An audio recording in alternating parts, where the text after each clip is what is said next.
Welcome to this week's installment of Today and Tomorrow in Scottsdale with Don Henninger, and I'm Don.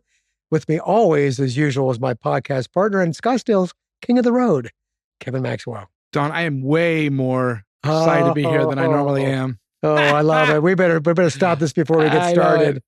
Well, that's because our guest today has got a really cool job going with a really cool company. It's Amanda Ventura from Waymo, the autonomous vehicle company. And what's really awesome is I saw a story this morning that Waymo now is 100,000 rides in the Phoenix area. Amanda, is that right? It's across both of our public markets. Okay. So that's San Francisco and Phoenix, but 100,000 rides a week. That's amazing. There's a reason we're seeing so many of the cars. Kevin, we've talked about this, all the Waymo cars out there, because the Phoenix area, Scottsdale and the Phoenix area is number one for Waymo in the entire country. Yeah. Isn't that amazing? It's where we started. That's fantastic. Yeah. So Amanda's a public affairs manager for Waymo. Been there almost 5 years. Mm-hmm. She describes her job as building trust and awareness in the autonomous driving technology industry. You do extensive work on narratives and educational campaigns, and you bring extensive experience in communications to the job too. So, Amanda, it's a delight to have you here today as we dig into all things Waymo. Thanks so much for having me. And never heard that Waymo joke before, but I just came up with I might be way more excited than you. He's been planning that for a while. I can see that one coming, man, for sure. But well, talk a little bit about your background before you and your career journey, where you grew up, and how you ended up at Waymo. Sure. I mean, if we go into the childhood stuff, Sure. I grew up all over the world. That's I was right. pretty fortunate. So I had a dad that worked for the Armed Air Force Exchange Service. And so I had the opportunity to live in Japan, Turkey, the Netherlands, Germany.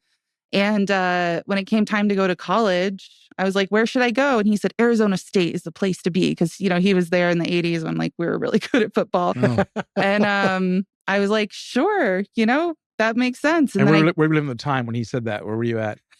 I was in Germany at the time. Germany? So from Germany to ASU. Yeah. Wow. And so I was like, great, I'll be a Sun Devil, and traded the mountains for the desert. And it was a culture shock. But then, imagine. Arizona has this way of kind of making you fall in love with it. Yeah. And by the time those 4 years of college were up, I was sold. And a lot of times they say right place, right time. I mean, right after college, I went into journalism, and then I went into public relations. And then probably a year into my public relations journey, a company called Google brought their self-driving car project to Metro Phoenix, and they were looking for a PR company. And so I was really fortunate that the company I was at was on the pitch team to, bring them on as a client. Yeah. And then I was assigned as their client lead.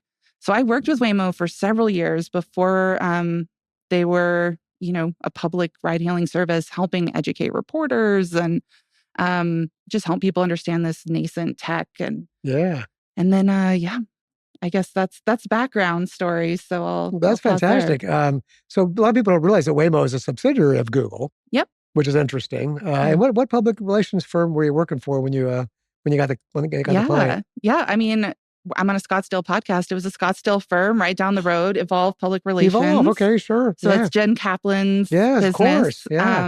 They do incredible work. We're still with them. Oh, okay, good. And I know Jennifer from my days at the Business Journal. Oh, yeah, of course. Sure, yeah. I mean, everyone knows Jen. Of you course. Can't go anywhere. That's exactly especially right. in Scottsdale. That's true. And not have Jen Kaplan. I mean, if she hasn't been on the show yet, she should be. She That's has a great great story. idea. Didn't think about that. Another one, Kevin. We got another one in the pipeline. There we go. It just never ends, does it? That's awesome. Yeah. There's so many things we could talk about. I just saw, so you now have expanded. So you cover just about all of Scottsdale, right? Yeah. So we had a recent expansion of about 90 square miles. So now we're at 319 square miles overall. The most recent expansion was a lot of Paradise Valley, Northern Scottsdale. That was where the people wanted it. And we're excited to be providing, and we're seeing the numbers. You sure are. And you're on the Salt River Pima Indian community too, right? Yeah. So we have close relations with tribal communities that we're driving on. So I believe SRPMIC as well as the GRIC.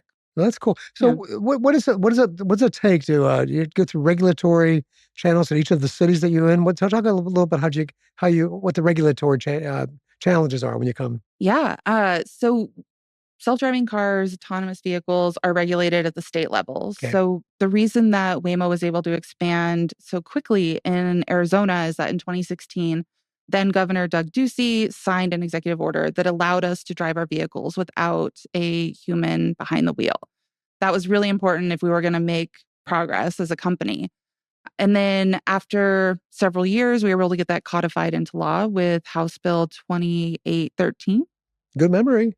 Yeah. I hope that's right. 2613, 2813. Close enough.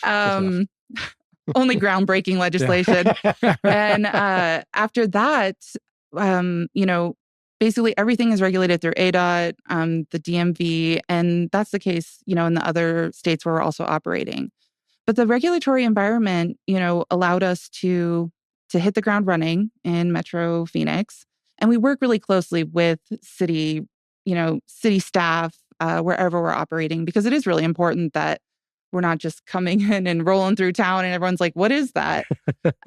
So we have enjoyed really close relationships with a lot of mayors, council members, helping educate them as well, so that when constituents reach out, they're also informed on what we're doing and how we're able to legally operate and all those questions. Yeah, that's cool.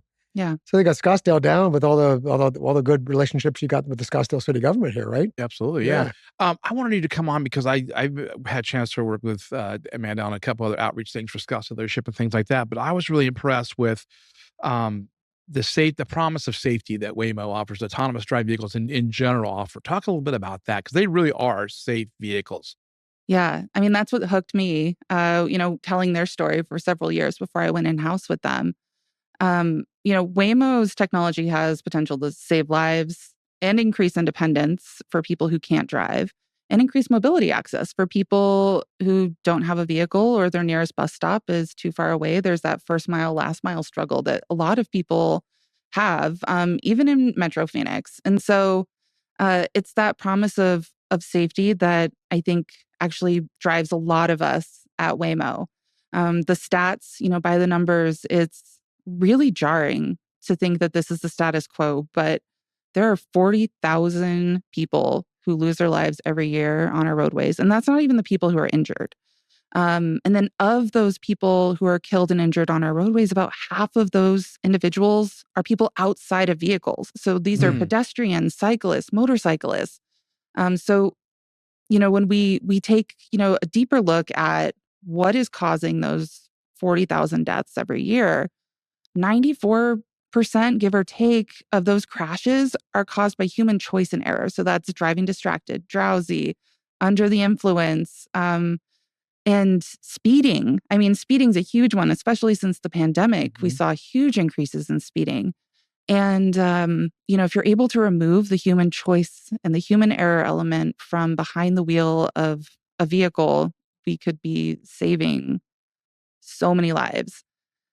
We've, it's a responsibility, really, that a lot of us take very seriously, and a lot of us have personal connections to that part of the mission, and something that we talk about often as coworkers. That's great. I think it's wonderful. And the promise of, I know there's still issues to work out, but every time you see something in the news where something happens to a vehicle, you guys get better after that. That's just an opportunity for you to change the algorithm or whatever, get to change the software and make it better. Every time you bump into a trash can or something like that. And thankfully, because they're low speed vehicles, operating within the speed limits, we haven't had any really fatalities, but I think it's just wonderful that every time you have an accident, you get better and the products are better. Yeah, I mean, I thank you for saying that. And it is something that, again, we take very seriously. If there ever is, an issue with perception that maybe causes us to do a software recall, we're always very open about it. We've done voluntary software recalls where we let everyone know, hey, here's what happened. Here's how we've fixed it. And I think that's building trust slowly but surely, building more trust with people who are ultimately going to ride with us or, see us while they're walking their dog, at 5 a.m.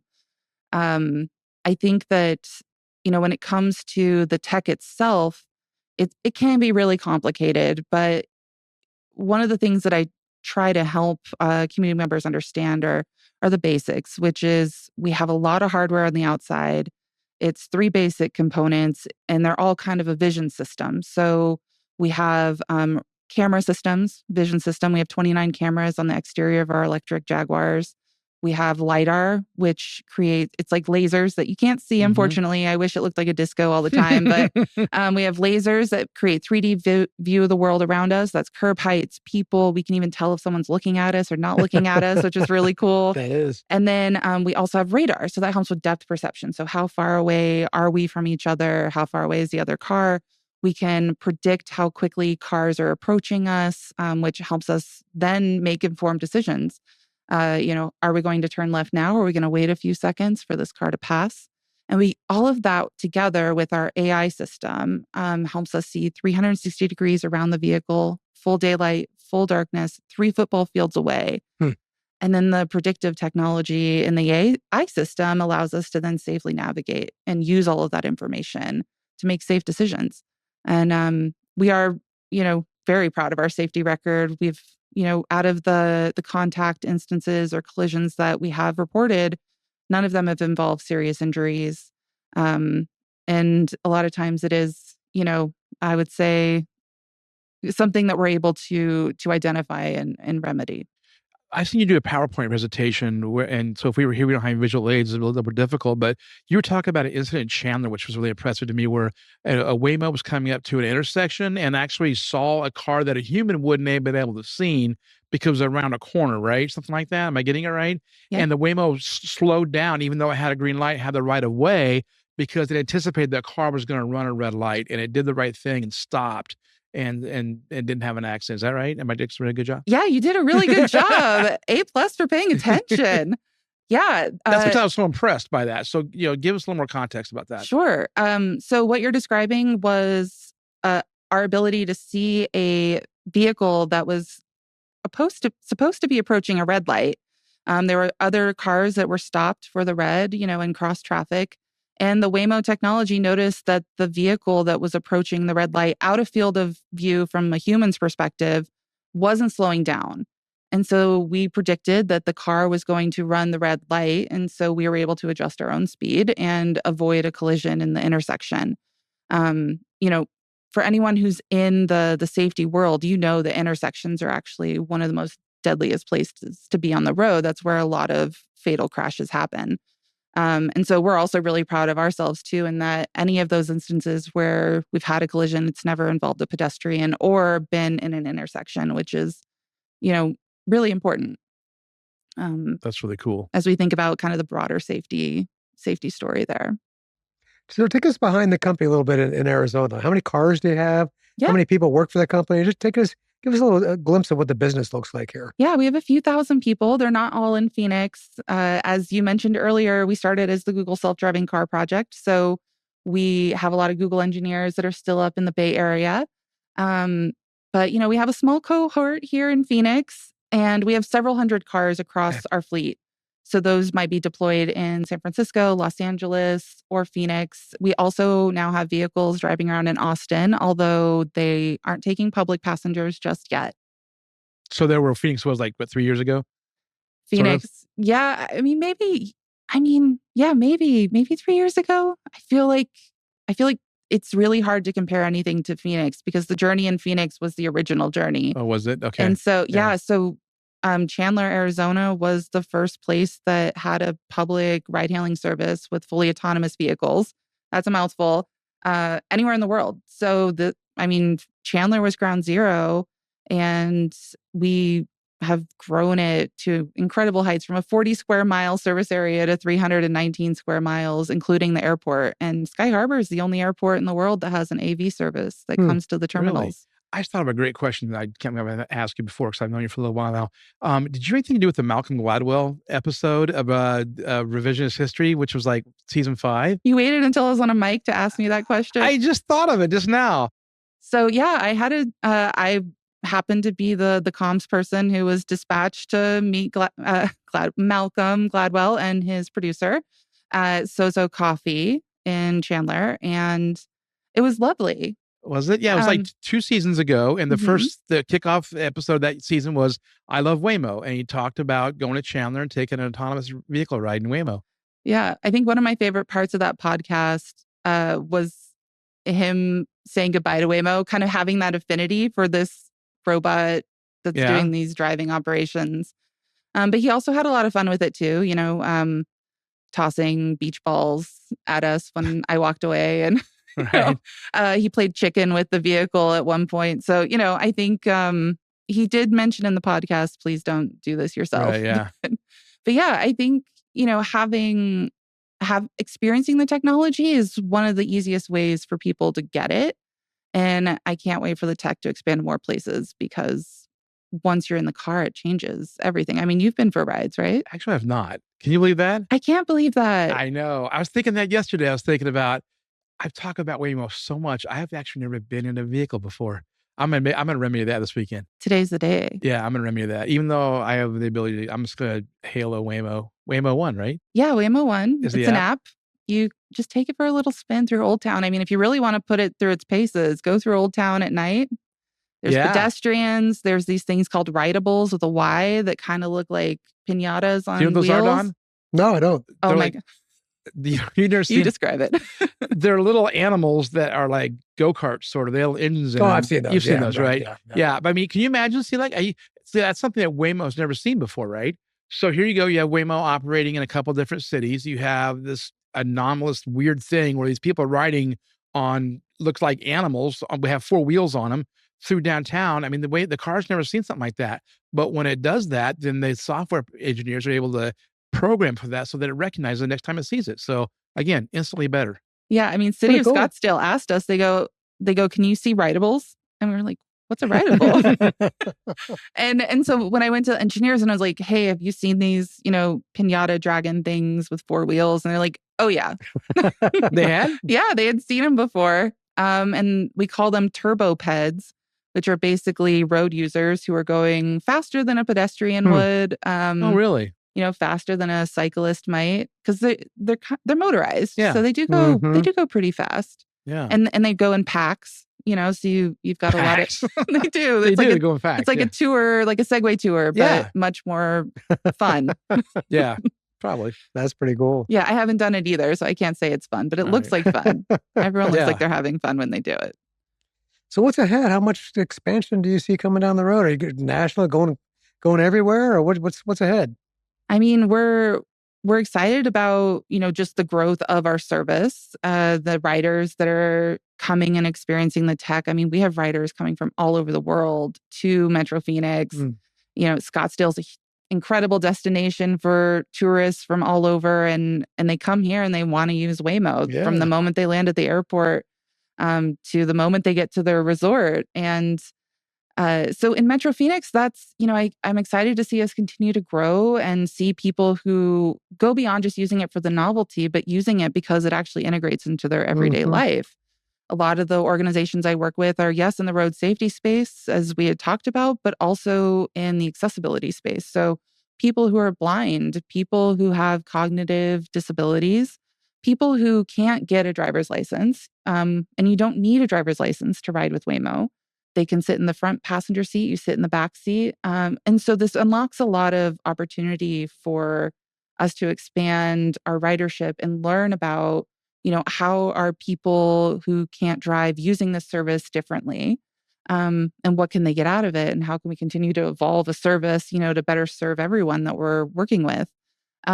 So in terms of expansion, though, Austin is our next market. Okay. San Francisco is another place where you can arrive in San Francisco and ride with us. Los Angeles, you still need an access code right now. Okay. So, you know someone who can hook you up on this podcast. Right, Reach out to one of them. And okay, good deal. Yeah. So what's the purpose of having an access code in Los Angeles? Because you have to be familiar with the technology or something, or what? So the access code is kind of, we have everyone on a wait list, which is similar to what we had in Phoenix for quite a while. Okay. So we have the wait list to help us, manage demand. Los Angeles is a big place, just like, okay. I won't say once just you like have the Metro access Phoenix, code, but you can hail the Waymo and ride just like everybody else would. It's the same experience. Yep. But you're just limiting the population of people who can actually access the vehicle. I see. Okay. Yep, exactly. That makes sense. Yeah. Now, do you have any plans to expand the type of vehicles that Waymo may be operating? I mean, what if I have my golf clubs with me? Can I ride in a Waymo? Does it have a trunk? Are they putt-putt little tiny golf clubs? We're talking about big staff golf bags. So Don can't take a Waymo right now if he wants to go play golf. That's true. That's true. Yeah. I haven't personally tried the golf club fit yet. Yeah. We do have a trunk that you can open and put the equivalent of 11 brown grocery bags in. Okay. Oh, really? So I don't know if that's useful.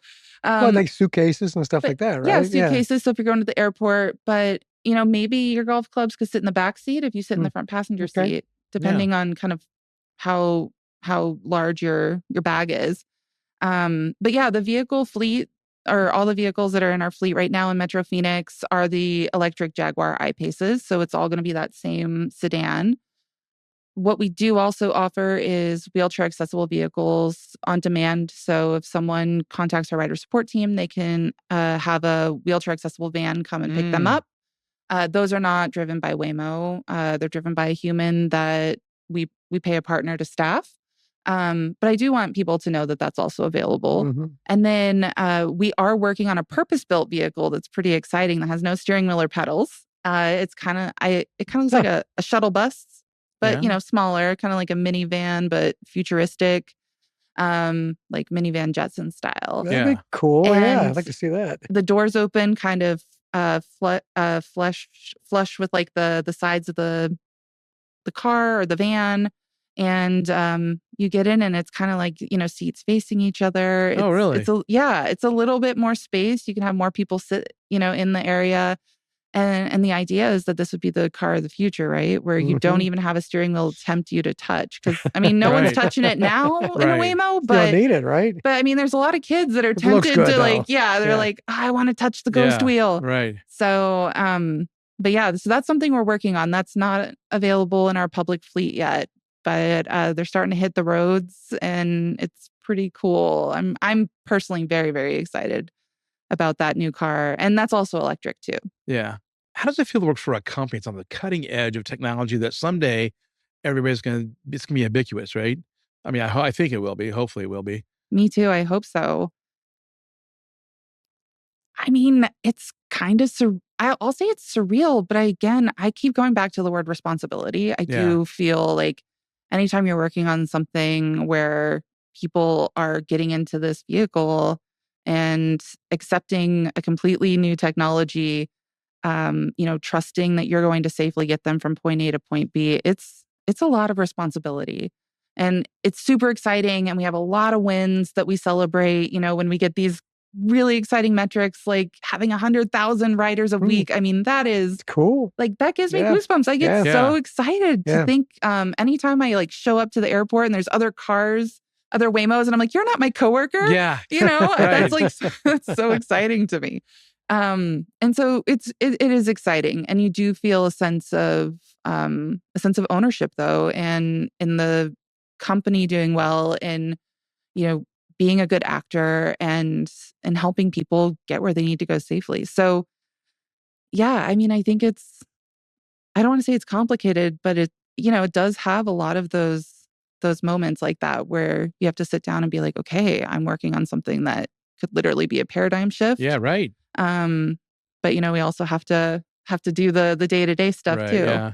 I was at a stoplight then I saw like 3 in a row and I'm like, man, these cars are really getting out there now. They're really being adopted by the public, and that's really cool. That's cute. I love when they're all backed up like that. Yeah. Who are your competitors? There's other I would say car manufacturers that are in the space. Notably in Phoenix, General Motors, had a presence here for a while. Years and years ago, Uber had their own version of this, which they had shut down, I think in like 2018. So, there's been a lot of companies that are, working toward this. And I think that's, interesting from the perspective of like, clearly this is something that a lot of people do recognize as a need in our community. But in Metro Phoenix, this is the only public service that, is fully autonomous, where you hail the vehicle and it takes you where you need to go. I think one thing that I do like to remind people too is that this tech isn't available in cars you can buy today. So it's a little different than like autopilot or, other features that you can turn on in your own personally owned vehicle. It's called there's a scale that a bunch of really smart engineers put together. It's like levels 1 to 5, level 1 being like, the first lemon that you got as a kid that you like had to crank up to get it to work. And then level 5, which is like pie in the sky, you could say, hey, I want to go to this place that's never been driven to before, and the car can do it independently. Waymo's at level 4, which is where you literally don't need to touch a steering wheel ever. You don't need a driver's license. And of course, in every car that you can buy today, you still need a driver's license and to do some of the operations of the vehicle to make it drive. And so, I think that's a really important one that I try to drive home for people, because I also don't want people to overtrust, in the capability of different technologies. I think it's really important to educate yourself on what are the limitations of your tech. We ourselves started, looking at kind of more of an assistive driver tech back in 2009. And when we realized that engineers were doing their makeup, even though we told them to focus, right, they were doing their makeup, charging their phone, answering emails. And then at one point, someone fell asleep. And we were like, no, we have to change the method here. We have to, move forward with a vehicle where no human is relied on. And I mean, these were smart engineers who knew exactly what the tech was capable of. But it just goes to show that, humans will over rely on tech if they're given the opportunity. So I think that goes back to the responsibility too, though. Yeah. Like we take that seriously. We want people to understand that. Yeah. You would think that other companies eventually will get into this business in other cities, other markets. Do you see that coming down? Any signs of that yet? Yeah, there's a lot of companies that are working on this kind of tech. They're I mean, a lot of even car manufacturers are trying to improve the driver assistance features that they have available, because it does, to an extent, I'm sure, make people drive safer. I'm just thinking about, my own family members who, I'm glad they have lane keep assist, or like, I'm glad they have the little like beep, beep, beep every time they go over the line, So, I know there are a lot of companies that are looking at this, how does tech make driving safer? Because we shouldn't be okay with It'd be kind of cool to have your own car be autonomous. It would be cool. You have it, and that's your car. You don't ever worry about driving. Just get in and tell you where you want to go, and you're off and running. I mean, and that's kind of what Waymo is. Yeah. I think the difference is like you don't have to own it. And so that was something, I know you and I have talked about offline too, is cars that we own ourselves sit dormant 90% of the time that we own them. So, I mean, what could your car could be fulfilling like a whole life, and good. that it's not parked in a garage or in a spot. And so I think that that's one of the things that, long term could have a really cool benefit of AVs is like shared vehicles, and if they're maintained and cleaned and all of that by someone else, that also makes our lives easier. We don't have to have insurance ourselves. You're not paying for gas or paying to charge, or you don't even need a parking spot. You could reuse some of that space. There's a lot of really exciting stuff when we get into that. Picture one car per family, and you drive it somewhere, then you go to work, and the car drives back to pick up your wife back at the house, and she takes it somewhere, right? Yeah. And just the car keeps moving around, and you don't need to have it all the time. That'd be really cool. It would be cool to have as an ownership. Hey, Don and I talk about the staff that works in the city of Scottsdale as being really, really good. As a matter of fact, Don's most recent newsletter came out last week, talked about that. I'm taking a jump here and leap, but I'm assuming that you have a really good relationship with the city of Scottsdale staff and people. Yeah, of course. Of course. We who you work with over there, Kelly, or? I mean, there's a lot of folks that we've worked with. I work mostly with the community outreach and engagement folks. So, they'll tell us like, hey, a neighborhood, wants to hear more about Waymo. They've noticed you driving a lot more in the area. I've also worked with Scottsdale Adaptive Services. And so, it's I'm kind of more on the community side, but I do have policy colleagues who will, work with mayor staff. And, I see. So it'd be different. Okay. Yeah. Another thing I want to bring to the podcast, which I've heard you talk about in the past, which I think is very, very cool, and I think our audience would be interested to know about, is that sometimes the Waymos would sit and idle in front of residences, right? And people say, why is that doing that? And some people may get annoyed. And you said that if that's the case, call you guys, and they'll it's just waiting for its next ride, right? Sitting idle. But it's really safe though, right? Because 26 cameras, you said? 20, right? Yeah. So, I mean, that's why, that's a Sentry. That time is looking all the time. Why wouldn't you want to have that in front of your house, monitoring your house? You're on security camera. Right. It's not what's intended to do, but I mean, That'd be a cool thing. I wish you'd come sit in front of my house all night long. Yeah, go ahead. It's so funny. I had someone this morning at an event I was at in Scottsdale. The guy was like, has anyone used it as getaway car? And I'm like, that's the worst getaway car I could think of. Like all those cameras. Like, right. So has a cop ever tried to pull a car over?